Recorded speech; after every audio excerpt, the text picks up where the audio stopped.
What's it like to grow up knowing you're the shadow in someone else's spotlight? I've been asking myself that a lot lately, standing at 30 and looking back on a childhood that feels like a faded photograph, sharp in places, blurry where it hurts most. My name's Ethan Marwood, and my earliest memory is my fifth birthday.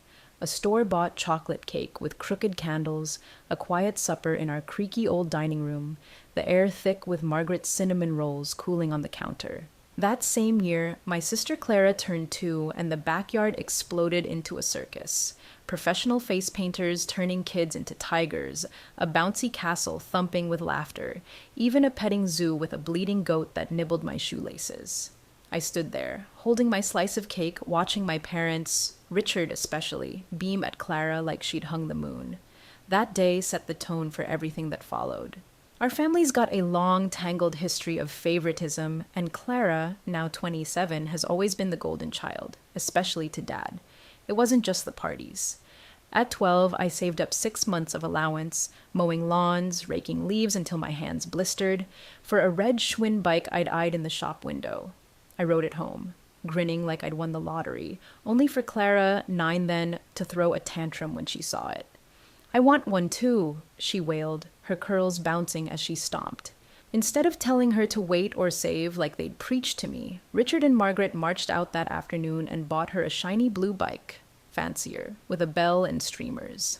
I found mine propped against the garage the next day, already gathering dust. Toys were just the start. Clara got the newest Barbie dolls, their plastic hair still sleek, while I made do with hand-me-down Legos missing half the pieces. Her clothes were always crisp, dresses with lace, sneakers that lit up, while I wore jeans patched at the knees. I didn't mind so much back then. I was a kid, and kids adapt, but it piled up. One summer, when I was 10, I built a birdhouse with Grandpa Walter in his workshop, the air buzzing with sawdust and his old radio crooning Sinatra. It was rough, nails crooked, paint smudged, but Walter clapped me on the shoulder, his 75-year-old grin wide. "Good work, Ethan. You've got a steady hand." I hauled it home, proud as anything, and showed Richard. He glanced over his newspaper, muttered, "Nice," and went back to reading. That night, Clara drew a lopsided flower with crayons, and Margaret framed it on the mantel. The differences sharpened as we grew. Richard's eyes lit up for Clara's every giggle, her every step, while I faded into the wallpaper. I'd hear them through the thin walls of our house, him laughing as he pushed her on the swing, her squeals echoing over the groan of the rusty chains. Meanwhile, I'd be in my room, piecing together model planes, the glue stinging my fingers, wondering why my best wasn't enough. It's not that they hated me, they just didn't see me, not the way they saw her. And that's a quiet kind of hurt, the kind that sinks deep and stays. By the time I hit my teens, I knew the score. Clara was the star and I was the understudy who never got called on stage. But it wasn't until Walter's death at 85 and the inheritance mess that followed that I realized how far they'd go to keep her shining and how Walter and Grandma Helen had seen it all along, waiting with a twist I never saw coming. If you've ever rehearsed a line for weeks only to find the audience already left, you'll know how 4th grade felt for me. I was 11, cast as the lead in the school play, a scrappy kid detective in a trench coat 2 sizes too big. I practiced in front of my cracked bedroom mirror until my voice rasped, driven by this wild hope that Richard and Margaret would finally see me. The auditorium smelled of polished wood and nervous sweat that night, the stage lights hot on my face as I nailed every line. I scanned the crowd for them, heart pounding, but their seats stayed empty until the final act. They shuffled in an hour late, Margaret whispering to Clara, who'd faked a stomachache backstage. "She's fine now," Richard muttered as they sat, missing my big scene entirely. I overheard them later, laughing about losing track of time, playing dolls with her. I went home, hung the coat on my door, and didn't touch it again. That was school in a nutshell. Clara, now 27, coasted through with her dimpled smile, while I, at 30, clawed for every scrap of recognition. In middle school, I joined the math club at 14, pulling straight A's and even snagging first place at a regional science fair, my solar-powered car whirring across the gym floor to cheers. I rushed home, certificate clutched like a trophy, and showed Richard. He grunted. "Good job." Eyes glued to the TV. Margaret stirred soup, adding, "That's nice, Ethan." The next week, Clara brought home a B+ in history, her weakest subject at 11, and they threw her a celebratory dinner, the table groaning with roast chicken and her favorite lemon cake. She got a new phone to keep improving, they said. My certificate ended up under a stack of bills on the counter. High school was a grind. I threw myself into everything. 4.0 GPA, editor of the school paper, debate team captain at 18, chasing their approval like a dog after a car. I'd stay up late, the flicker of my desk lamp cutting through the dark, ink smudging my fingers as I polished articles. Clara, meanwhile, posted through with a C average, more interested in her friends than books. Junior year at 20, I got picked as one of 2 students from our university for a Harvard summer program, an honor that made my chest swell. Over supper, I spilled the news, voice shaking with pride. Richard grumbled, then pivoted to Clara's dance recital. Margaret managed a, "That's nice," before asking Clara about costumes. When the departure day clashed with her performance, they couldn't drive me to the airport, too busy clapping for her pirouettes. I bummed a ride from a friend's parents, watching taillights fade as I hugged my duffel bag. College apps were the same. I spent months at 21 perfecting essays, stacking extracurriculars, acing the SATs. Elite schools accepted me, and I landed a fat scholarship to my dream college. At dinner, I laid it out, expecting something, anything. Richard said, "That's good, but don't let it go to your head. Remember us when you're a big shot." Margaret nodded. Lukewarm. Clara barely passed high school at 18, opted out of college, and they praised her self-awareness, buying her a car as a gift. The sting of it ate at me, years of anxiety and despair piling up until I started therapy at 22. The counselor's office smelled of lavender, her voice calm as she unraveled it. "Their actions aren't your fault, Ethan." It clicked then. My worth wasn't tied to their shrugs. I graduated with honors at 24, landed a finance job, bought a house by 29. I'd built a life despite them. But when Walter's will dropped at 85 and Richard tried to rewrite it for Clara, I learned the past wasn't done with me yet. Walter's death at 85 hit like a quiet thunderclap, the kind you feel in your bones before you hear it. I was 30, sitting in the lawyer's office, a stuffy room with leather chairs and the faint hum of a coffee maker, when they read his will. Grandpa had been a businessman who clawed his way up from nothing, and he left a hefty estate split evenly among his grandkids. Me, Clara, now 27, and our cousins. My share was $500,000, a windfall that could wipe my college loans, seed investments, maybe even start a company someday. For once, I felt seen, like Walter's steady gaze from those chess games at 12, him teaching me knight moves, saying, "Fairness matters, Ethan," had reached across the years.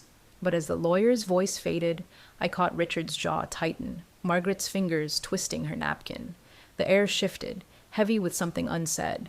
Later, they pulled me aside in the hallway, their voices low but sharp. "Ethan," Richard started, his 62-year-old frame looming, "we think it's unfair you got an equal share." Margaret nodded, her 60-year-old eyes glinting with that familiar tilt toward Clara. "Your sister needs it more. She's struggling, living in our basement, working part-time at that coffee shop." I blinked, stunned, the carpet's stale smell grounding me as I processed it. "Grandpa decided this," I said, keeping my tone even. "It's his call, not yours." Richard's face reddened. "You should do the right thing. Give Clara your part." Margaret chimed in. "She's got no safety net. You're fine." Fine? I'd scratched my way to a house and a career while they bankrolled Clara's every whim. I refused, voice firm. "No, this is mine." That's when the guilt trip kicked in. Richard leaned closer, ticking off help on his fingers. "We paid for your braces at 14, medically necessary, mind you, bought your school supplies, let you live at home during college." I almost laughed. "The bare minimum? What about Clara's car, her shopping sprees, the fact you still support her at 27? Margaret's lips thinned. "You're ungrateful, Ethan. Selfish." The words stung, dredging up every ignored birthday, every missed play. Then Richard dropped the bomb. As the will's executor, he said, "I'm handling this myself. I'll give Clara your share. Walter would have wanted it if he knew how things are." My stomach lurched. "That's illegal," I shot back. "He treated us all equal. Always did." Margaret snapped. You're speaking ill of the dead, implying he'd want anything else. I pushed back, memories flashing. Walter at 80, clapping at my debate win, telling me, "You've got grit, kid." He knew our circumstances, I said. Why didn't he write it that way? They had no answer, just glares. Clara, hovering nearby, shrugged when I cornered her later, her voice small. Mom and Dad know best. I wanted to shake her, years of her coasting while I fought, and she wouldn't even fight this. Hurt and betrayed, I called Helen, Walter's widow, at 83. Her kitchen smelled of tea and old books when I spilled it all. Her eyes blazed. "They've got no right to touch that will," she said, voice trembling with fury. "This isn't what Walter planned."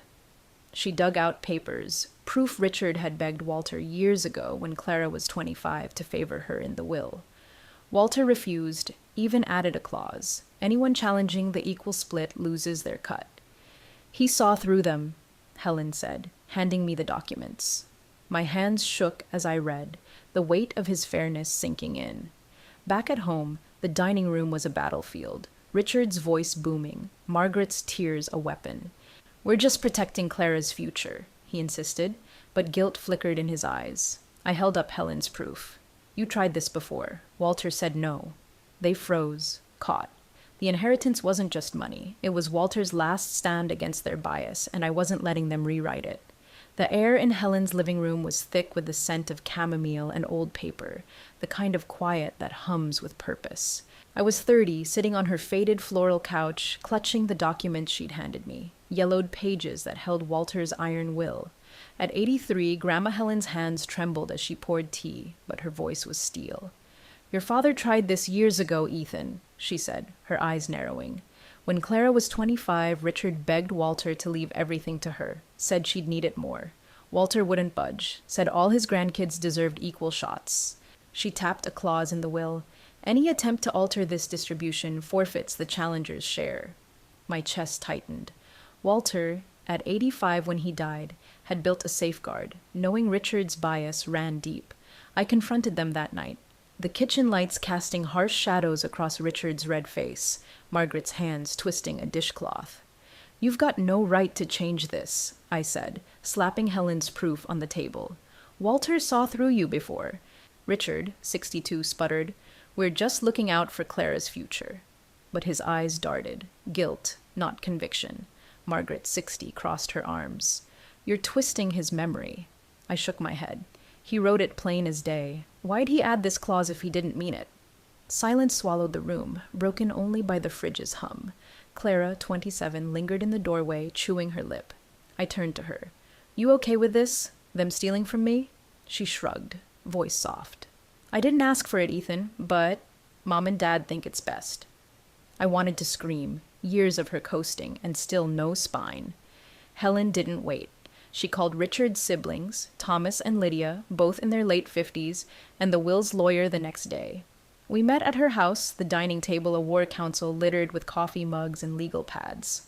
Thomas, broad and gruff, slammed a fist down. Richard's lost his damn mind. Lydia, sharp-eyed, nodded. Walter had rolled in his grave. The lawyer, a wiry man named Paul, confirmed it. Richard's move was illegal, and the clause was airtight. They moved fast. Letters sent, calls made, Richard stripped as executor within a week. He and Margaret fought back, threatening lawsuits, their voices crackling through furious phone calls. "You're tearing this family apart, Ethan," Margaret sobbed. Richard growled, "We'll see you in court." But the law held firm, and they backed off, defeated. Later, Helen pulled me into Walter's study, wood-paneled, smelling of pipe tobacco he'd quit at 70. She handed me a scrapbook, its leather cover worn soft. "He kept this for you," she said. Inside were clippings. My science fair win at 14, debate trophies at 18, my college acceptance letters at 21, even the program from that fourth-grade play Richard missed. My throat burned. "He was proud of you, Ethan," Helen said, her 83-year-old hand on mine. "Always." I traced a photo of us at 12, grinning over a chessboard, his lessons about fairness echoing. Therapy at 24 had taught me to let go of their approval, but this, Walter's quiet faith, stitched something back together. The inheritance was mine, $500,000 secured, but the fallout lingered. Richard and Margaret barely spoke to me, their resentment a cold wall. Clara came by one night, awkward in my kitchen, the clock ticking too loud. "I feel bad," she said, stirring her coffee, "but I can't fight them." I nodded, torn. "I don't blame you, Clara, not fully." She'd been molded by their favoritism, coddled, not built. But I'd stood my ground, Walter's twist giving me what they never would, a chance to matter. Helen's words stayed with me as I locked up. "He knew you'd fight, Ethan, and he made damn sure you'd win." 6 months later, the morning sun spilled through my kitchen window, warming the oak table where I sat at 30, sipping coffee from a chipped mug. The inheritance, $500,000, was mine. My college loans paid off. The weight of debt lifted like a fog clearing. I'd hired a financial advisor, a wiry guy named Ben, and we'd built a portfolio, stocks, bonds, a cushion for the future. But the real prize was the freedom, the chance to dream bigger. Clara, 27, shuffled in, her sneakers scuffing my floor. "I'm starting college," she said, almost shy. "Community college first, then a 4-year degree." I blinked, stunned. "You? School?" She nodded, a flicker of resolve in her eyes. "Seeing you fight for yourself, I want that too." Richard and Margaret had gasped when she told them, their babying exposed as a shackle, not a gift. The fallout was messy. Margaret, 60, doubled down at first, calling me greedy, accusing me of turning Clara against them. Richard, 62, went colder, threatening to sell our childhood home unless we came to our senses. But something shifted. After weeks of Helen's stern talks and Clara's quiet rebellion, Margaret cracked. She started therapy, her voice shaky over the phone one night. "I've been unfair, Ethan. I want to fix this." We'd had a few lunches since, awkward, honest, the clink of forks loud over halting apologies. It's slow, and I keep my guard up, but there's a thread of hope. Richard's another story. He still insists he's the victim, barely speaks to me or Clara, skipping family dinners with a stubborn scowl. It hurts, but I'm letting go of needing him to bend. Helen, 83, became my anchor. Her living room, with its faded curtains and tea-stained air, was a refuge. "Walter was so proud of you," she'd say, sharing stories. Him at 80, clipping my Harvard letter at 23, grinning over my science fair win at 14. He kept that scrapbook to remind you who you are. Her support rallied Thomas and Lydia too, my aunts and uncles spilling tales of Richard's antics over decades. My cousins started a monthly dinner, just us, laughter filling a rented loft, no glares, no guilt. The money's let me breathe, but it's the family I've chosen, Helen, Clara, the cousins, that's patched the holes Richard and Margaret left. I've been pouring the inheritance into something bigger. Last month, I volunteered at a youth center downtown. Scuffed floors, kids with wary eyes, echoes of my own sidelined years. I'd sit with them, helping with math or just listening, their chatter drowning out the past. Therapy at 24 taught me to heal, but this, giving what I never got, lit a fire. I'm planning a community center now, using part of the $500,000. Picture it. A brick building with wide windows, affordable counseling, financial literacy classes, a space for kids from fractured homes to build something solid. Ben's crunching numbers, and I've sketched a scholarship fund too, named for Walter, lifting others like he lifted me. Clara's in on it, her college books strewn across my couch during our siblings' day. A monthly ritual now, hiking trails or picnicking by the river. Last time, under a sky streaked pink, she laughed freer than I'd ever heard, no parents hovering. Margaret's trying, her therapies peeling back layers, our talks raw but real. Richard's still a wall, but I'm done begging. At the youth center's first fundraiser, I stood in a borrowed suit, watching donors mingle, kids clutching juice boxes. Helen was there, her 83-year-old grin wide as she squeezed my hand. "You're breaking the cycle, Ethan." She's right. Walter's twist didn't just save my inheritance, it gave me a chance to rewrite fairness, not just for me, but for Clara, for those kids, for the family I'll build someday. The weight's still there, but now it's mine to carry and to share.